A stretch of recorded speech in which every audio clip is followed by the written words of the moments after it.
के रहस्यमयी और अनसुलझे रहस्यों की यात्रा पर निकलते हैं। क्या आप जानते हैं कि प्राचीन ग्रंथों जैसे महाभारत और रामायण में ऐसी कई रोचक संदर्भ मिलते हैं जिन्हें कुछ लोग एलियन से संबंधित मानते हैं। अब समय आ गया है कि हम इन प्राचीन ग्रंथों में गहराई से उतरें और उन रहस्यों का अनावरण करें ताकि हम अज्ञात को समझ सकें और ब्रह्मांड के गूढ़ रहस्यों को उजागर कर सकें। आइए जानें कि हमारे वैदिक शास्त्रों में छुपे हुए अज्ञात तथ्यों के बारे में क्या रहस्य समाहित है। विज्ञान और आध्यात्मिकता, ब्रिजिंग द डिवाइड। एक कहानी जो जमाने से चली आ रही है, एक दूरी जो अक्सर इतनी गहरी और अपार लगती है कि दोनों किनारे कभी मिल नहीं सकते। एक तरफ है विज्ञान जो हर पल सच की तलाश में सवालों के जवाब ढूंढता है, परख करता है, अपने तरीकों से सच को साबित करता है। थॉमसन 1995। और दूसरी तरफ है धर्म जो अपने अंदर आस्था की गहराइयों को समाये हुए है, जो परंपराओं में हुआ है बदलाव से कतराता है। विज्ञान हर नई सोच को कसौटी पर रखकर साबित करता है, जबकि धर्म अक्सर अपने अटूट विश्वास को गले लगाए रहता है। ऐसा विश्वास जो कभी नहीं बदलता, जो समय के साथ भी अटल रहता है। पर यह अटलता अक्सर धर्म को ऐसा प्रतीक बना देती है जो इन तब्दीलियों का सामना नहीं कर सकता, जो विज्ञान की रोशनी में हर पल नई शक्ल ले रही है। पर क्या यह दूरी वाकई इतनी गहरी है, या कहीं किसी मोड़ पर ये दोनों रास्ते मिल सकते हैं? यही है वो राज जिसे समझना है, एक सफर जो हम सबको तय करना है। फिर भी सभी आध्यात्मिक प्रणालियां इस छवि के अनुरूप नहीं होती। उदाहरण के लिए वैदिक परंपरा इस प्रकार की श्रेणीकरण को चुनौती देती है। स्थिर सिद्धांतों में जकड़ी हुई धर्म प्रणालियों के विपरीत वैदिक प्रणाली ज्ञान का एक जीवंत संकलन है। इसका नाम ही वेद है, जिसका अर्थ है ज्ञान। ठाकुर 2006। यह केवल किसी पवित्र ग्रंथ के पन्नों तक सीमित नहीं है, बल्कि सदियों से फैले हुए प्रकट हुए ज्ञान या विद्याओं के रूप में प्रकट होता है। वैदिक दृष्टिकोण में ज्ञान स्थिर नहीं है। यह एक निरंतर प्रकट होने वाली अनुभूति है जो उस खाई को पाटता है जो प्रत्यक्ष रूप से ज्ञात हो सकता है और जिसे आध्यात्मिक अंतर्दृष्टि के माध्यम से महसूस किया जाता है। ज्ञान के दो मार्ग और अज्ञात की खोज। वैदिक परंपरा ज्ञान के प्रति एक सूक्ष्म दृष्टिकोण प्रस्तुत करती है। इसे दो प्रमुख श्रेणियों में विभाजित करती है, पराविद्या और अपराविद्या। सिंह 2010। जहां अपराविद्या भौतिक संसार के ज्ञान को समाहित करती है, जैसे गणित, रसायन शास्त्र, भौतिकी, सामाजिक विज्ञान और स्वास्थ्य विज्ञान, वहीं पराविद्या मानव अनुभव और तर्क की सीमाओं से परे जाती है। यह अस्तित्व के गहरे सत्य, वास्तविकता के आध्यात्मिक स्वभाव और चेतन व जड़ के बीच के भेद का अन्वेषण करती है। उदाहरण के लिए कॉफी बनाने की व्यावहारिक विधियां अपराविद्या के अंतर्गत आती हैं, जबकि जीवित कॉफी के बीज और निर्जीव पत्थर के बीच सूक्ष्म भेद को समझना पराविद्या के क्षेत्र में आता है।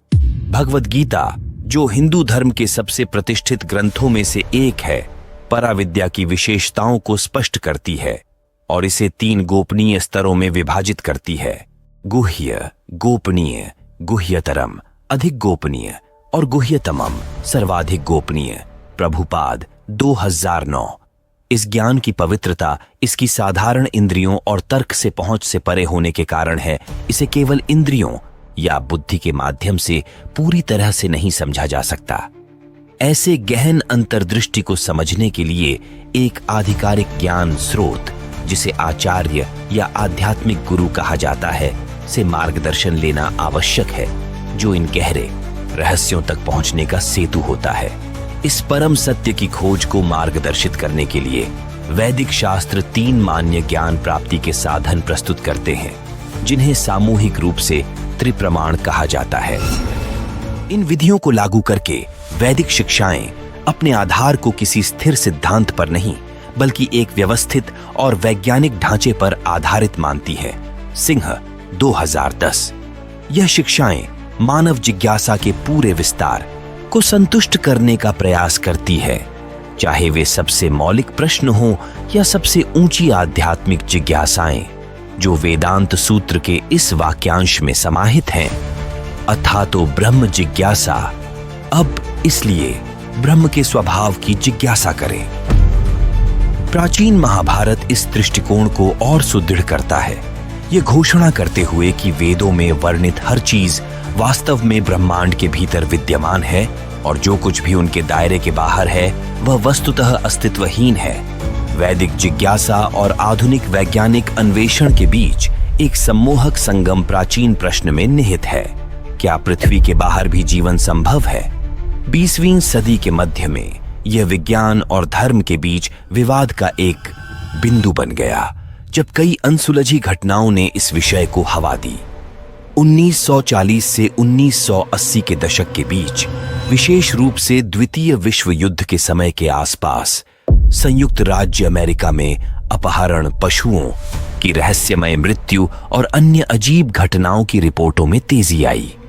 इस बढ़ती जिज्ञासा और चिंता का समाधान करने के लिए अमेरिकी सरकार ने 1952 में प्रोजेक्ट ब्लू बुक की शुरुआत की, जो अज्ञात उड़न, तश्तरियों और एलियन मुलाकातों की रिपोर्टों को एकत्र करने और विश्लेषण करने का एक महत्वाकांक्षी प्रयास था। इस परियोजना ने अपने समय में केवल संयुक्त राज्य अमेरिका में 5000 से अधिक मामलों को दर्ज किया। हिडेल 2016। 1980 तक यूएफओ दिखने और एलियन मुलाकातें एक वैश्विक घटना बन चुकी थीं और इलिनॉय में स्थित सेंटर फॉर यूएफओ स्टडीज जैसे संगठनों ने 1981 तक 113 देशों से 60,000 से अधिक मामलों की रिपोर्ट की थी।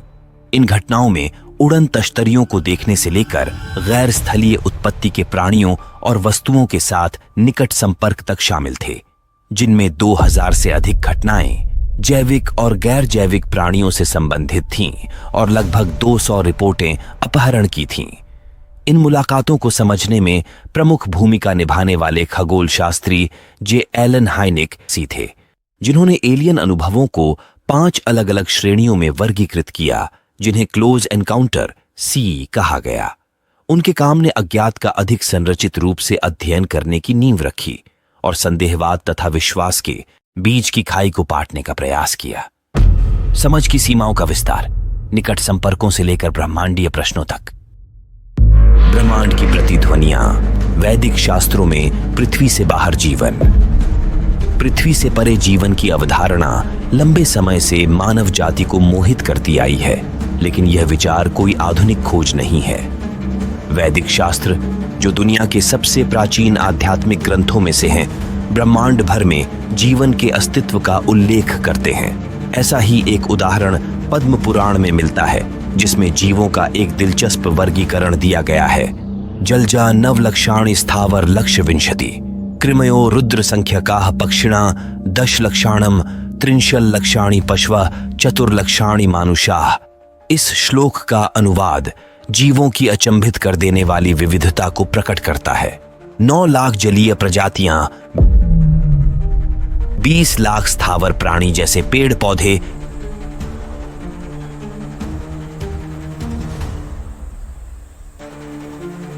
11 लाख कीड़े मकोड़े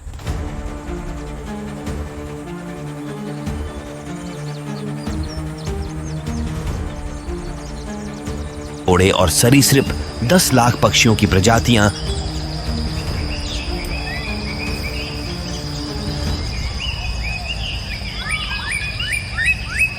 30 लाख 4 पैर वाले प्राणी,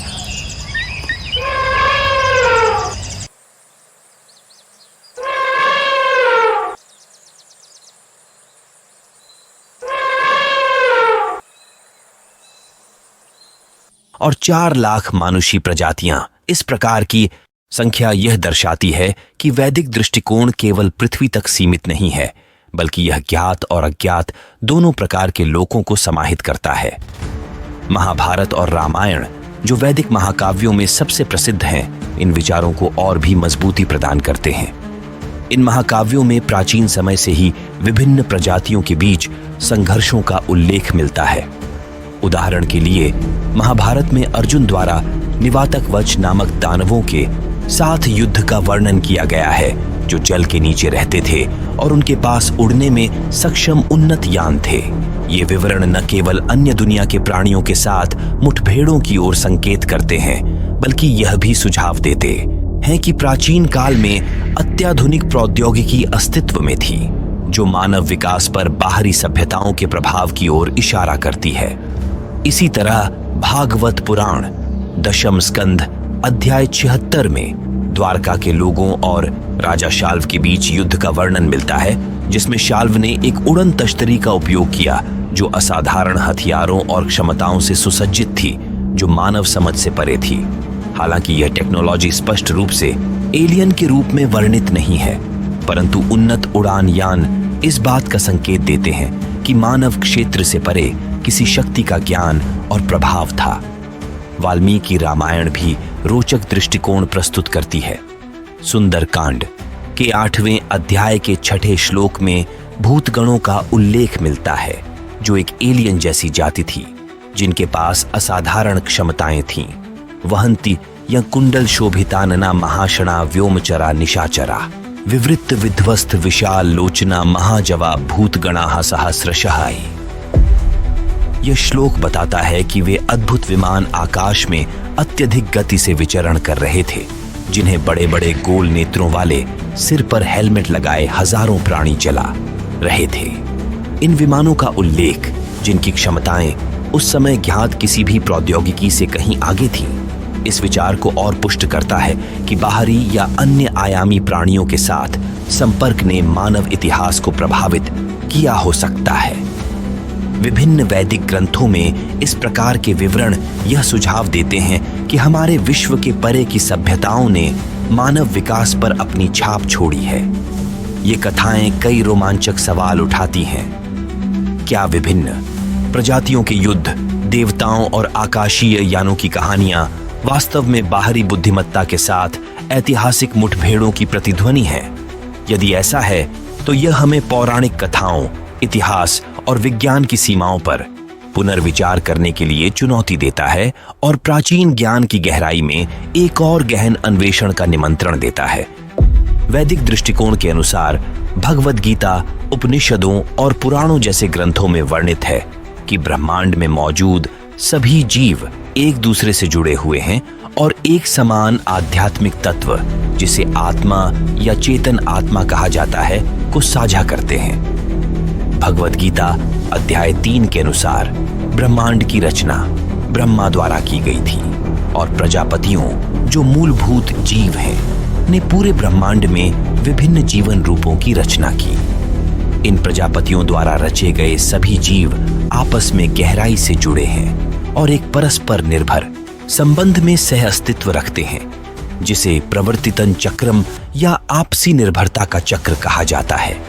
अभी और भी बहुत कुछ है जिसे हमें खोजना और दस्तावेज करना है, लेकिन हमें यह नहीं पता कि आपको यह वीडियो पसंद आया या नहीं। अगर वास्तव में आपको यह पसंद आया हो, तो कृपया एक टिप्पणी छोड़ें और इस बात की पुष्टि करें कि आप इस वीडियो और स्क्रिप्ट के बारे में और जानना चाहते हैं।